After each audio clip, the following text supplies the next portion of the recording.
Hello बच्चों, आज हम लोग क्लास 11th में कुछ वैसे ही इम्पॉर्टेंट पार्ट देखेंगे। और जो हम यहाँ पर आपको शो कर रहे हैं ये आपको जस्ट याद करना है और इसमें हल्का हल्का आपको फोकस करना है।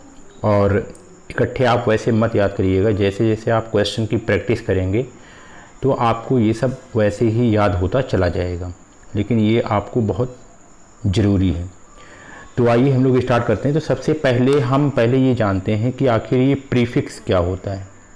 प्रीफिक्स, तो प्रीफिक्स का मतलब ये होता है जैसे अगर किसी वर्ड से पहले कुछ आ जाए, कोई वर्ड हो और इसके पहले जो कुछ लिखा जाता है तो वो क्या होता है, प्रीफिक्स।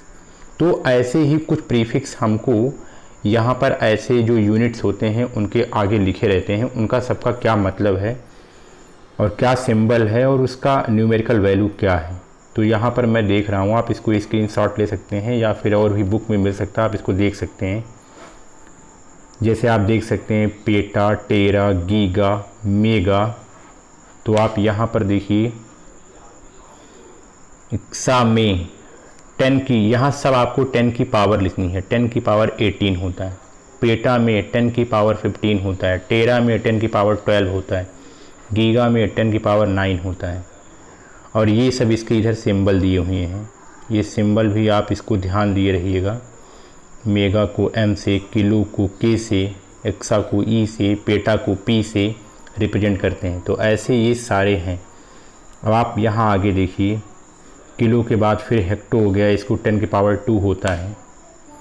और उसके बाद फिर ऐसे डेका, डेसी, सेंटी, फिर यहाँ पर डेका में 10 की पावर 1 होता है।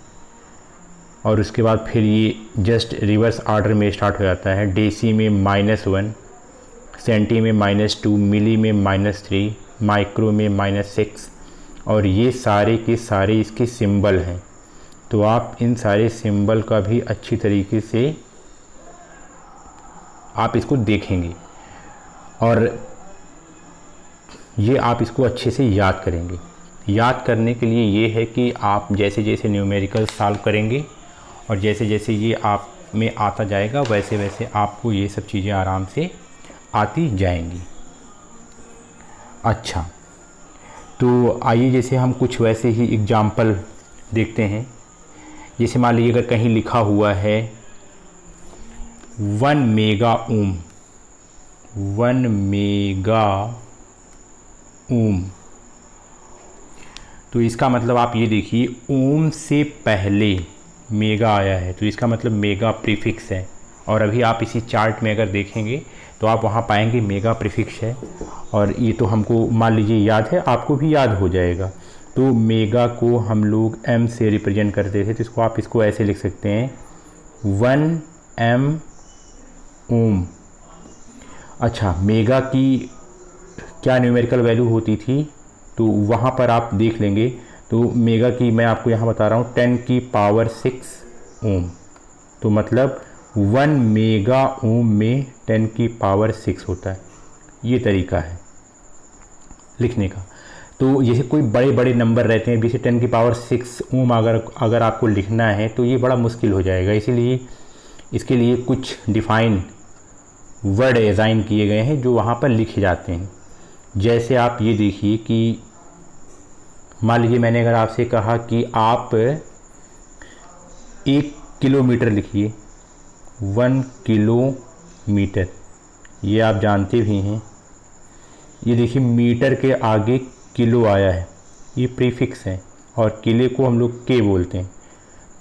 तो यहाँ पर ये कैसे बन जाता है, ये 1 km किलोमीटर, इसी तरीके से आप जानते हैं। और किलोमीटर, किलो का मतलब होता है, इसका न्यूमेरिकल वैल्यू कितनी होती है तो आप जानते हैं 10 की पावर 3 मीटर।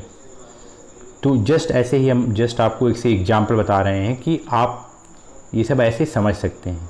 जैसे अगर मैं आपसे कहूँ कि आप 1 मिली एम्पियर, 1 मिली एम्पियर, तो देखिए एम्पियर से पहले मिली आया है, इसका मतलब ये इसका प्रीफिक्स है। तो मिली का जो सिंबल होता है वो 1M होता है। आप वहाँ चाहे तो देख सकते हैं और देख भी लेंगे।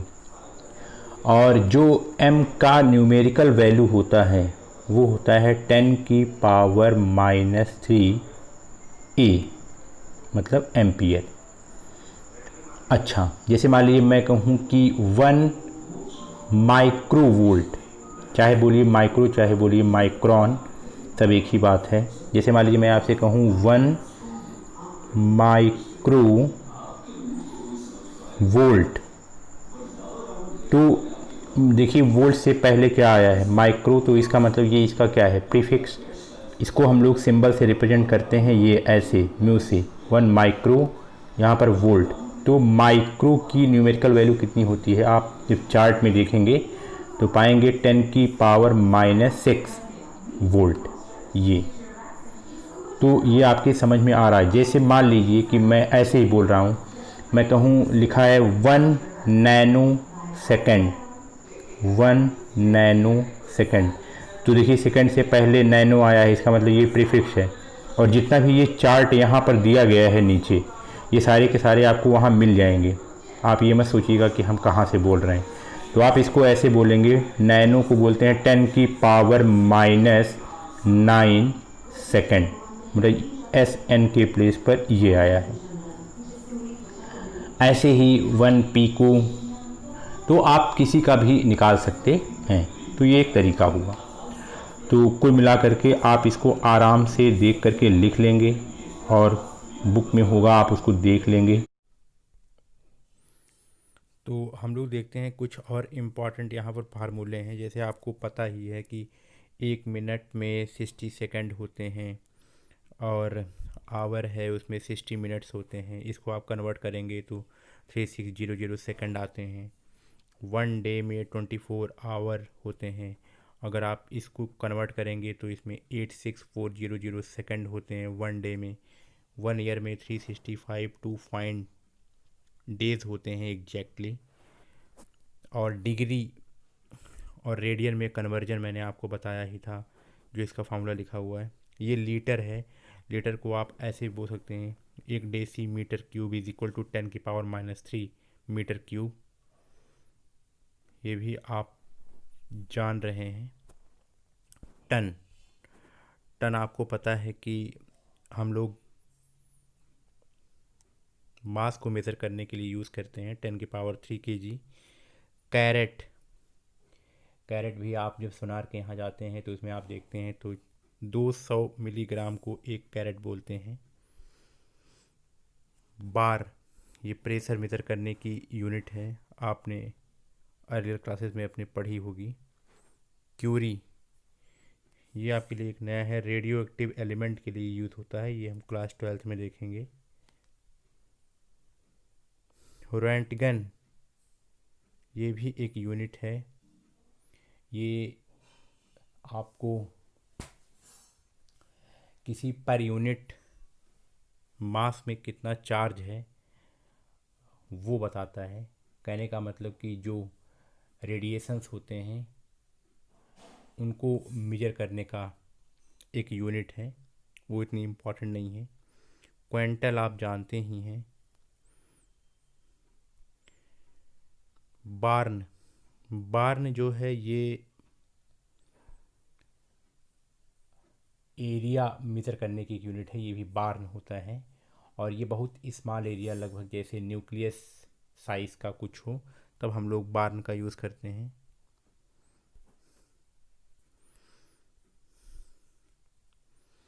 एयर, ये भी आप जानते हैं, ये भी एरिया मेजर करने के लिए किया जाता है।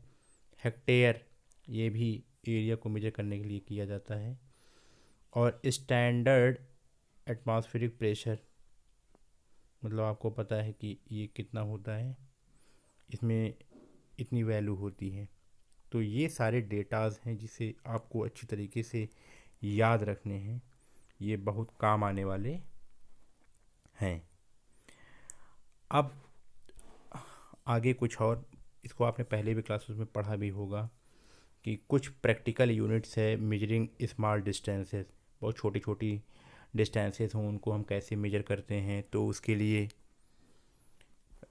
हम और छोटी यूनिट्स डिफाइन करते हैं, जैसे फर्मी। तो 1 फर्मी, या इसको हम लोग फेम्टो भी कहते हैं, तो इसको बोलते हैं 1 FM से। और इसमें एक फर्मी में 10⁻⁻15 मीटर होते हैं, इसे आप याद रखेंगे। और फर्मी इतनी छोटी डिस्टेंस, लगभग न्यूक्लियर की साइज की डिस्टेंस को मेजर करने के लिए ये सब का इस्तेमाल हम लोग करते हैं। अब एंगस्ट्रम भी एक छोटी डिस्टेंस मेजर करने की यूनिट है। तो एंगस्ट्रम को ऐसे ए लिख करके ये, और उसके ऊपर एक ऐसा गोला सा बनाते हैं, ये 1 एंगस्ट्रम है। 1 एंगस्ट्रम में 10⁻⁻10 मीटर ये होता है। एक एंगस्ट्रम में इतना। नैनोमीटर तो आप समझ ही रहे हैं, नैनोमीटर 10⁻⁻9, ये आपको वहीं मिल जाएगा। माइक्रोन भी आपको प्रीफिक्स वाले चार्ट में मिल जाएगा। यहाँ पर आप देख सकते हैं माइक्रोन को हम लोग म्यू से रिप्रेजेंट करते हैं, इसकी वैल्यू 10⁻⁻6 होती है। तो ये सब छोटी छोटी डिस्टेंसेस मेज़र करने का आपके पास एक तरीका है। या जहाँ पे वहीं पर हम यहाँ बता रहे थे आपको कि बार्न, एकड़, हेक्टेयर, तो ये सब भी यूनिट्स हैं जो आपको अच्छी तरीके से याद रखनी है। Practical unit use for measuring large masses, mass को करने के लिए टन है, कुंटल है, स्लग है, पाउंड है। और एक होता है 1 चंद्रशेखर लिमिट। 1 चंद्रशेखर लिमिट, ये भी एक यूनिट है मास निकालने की। तो ये कितना होता है इसका अंदाज़ा लगाने के लिए कि ये जितना सन का मास होता है उसका 1.4 टाइम्स, तो इसको हम लोग बोलते हैं 1 चंद्रशेखर लिमिट। जो 1 चंद्रशेखर लिमिट होती है ये सबसे लार्जेस्ट प्रैक्टिकल यूनिट होती है, इससे बड़ा कुछ नहीं होता है। मतलब इससे बड़ा मास मेजर करने के लिए मेरे पास और कोई यूनिट नहीं है। अच्छा, अब वो तो लार्ज के लिए। अब बहुत अगर छोटी मासेस हों उसको, तो आपने पढ़ा होगा AMU, एटॉमिक मास यूनिट, उसके लिए तो आपको ये बताया गया था जब हम आपको 1 मोल की डिफिनीशन बता रहे थे। तो एक AMU, 1 एटॉमिक मास यूनिट, एक AMU का मतलब यानी कि छोटे मास अगर हमको मेजर करने हैं तो वो उसमें क्या होता है, इसको AMU को बोलते हैं 1U। इसमें कितना किलोग्राम होता है, इतना किलोग्राम। देखिए ये संख्या कितनी छोटी है, 1.6 × 10⁻27 kg। अगर इतना किलोग्राम रहेगा तो उसको एक AMU बोला जाएगा। तो ये छोटा मेजर करने के लिए होता है। तो आई होप आपको ये बात समझ में आ रही होगी। अब ऐसे ही practical unit use for measuring time, time को मेज़र करने के लिए प्रैक्टिकल यूनिट कौन कौन सी हैं जो हमें यहाँ देखनी है। तो सबसे पहले तो आपको लीप ईयर, आप जानते हैं कि अगर कोई ईयर अगर आप वो 4 से डिवाइड हो रहा है, वही लिखा है यहाँ पर कि the year which is divisible by 4 and in which the month of February has 29 days is called leap year. वो 4 से डिवाइड भी हो और उसके फरवरी के मंथ में 29 डेज हों, तो ऐसे ईयर को हम लोग लीप ईयर बोलते हैं। तो आप कोई भी ईयर ले करके आप देख सकते हैं, समझ सकते हैं। तो लीप ईयर ये क्या है, इसमें ये लीप ईयर है, ये टाइम की यूनिट बताता है। लूनार मंथ, लूनार मंथ क्या होता है, जैसे आपको पता है कि जो हमारा मून है वो अर्थ के चारों तरफ चक्कर लगा रहा है। तो जब वो एक रिवोल्यूशन कंप्लीट कर लेता है तो उस जितना टाइम लगता है उसे 1 लूनार मंथ कहते हैं। और ये भी आप बात यहाँ पर जानते रहिए, जो हमारा मंथ का कॉन्सेप्ट आया है वो यही मून के घूमने से आया है। तो मतलब हमारा जो मून है वो हमारे अर्थ का रिवोल्यूशन 27.3 डेज में लगभग पूरा करता है। और लगभग लगभग आप जानते हैं कि इतना मंथ ही होता है, इतना ही नंबर का 31 तो होता है, मतलब कुल मिलाकर के अप्रॉक्सीमेटली इतना होता है। तो यहीं से मंथ का कॉन्सेप्ट निकला है। तो ये भी एक यूनिट है क्या मेज़र करने की, तो आप कहेंगे कि टाइम को मेज़र करने की। अच्छा, एक होता है sec, it is the smallest practical unit of time. जैसे अब 1 सेकेंड, तो 1 सेकेंड से भी कुछ छोटा।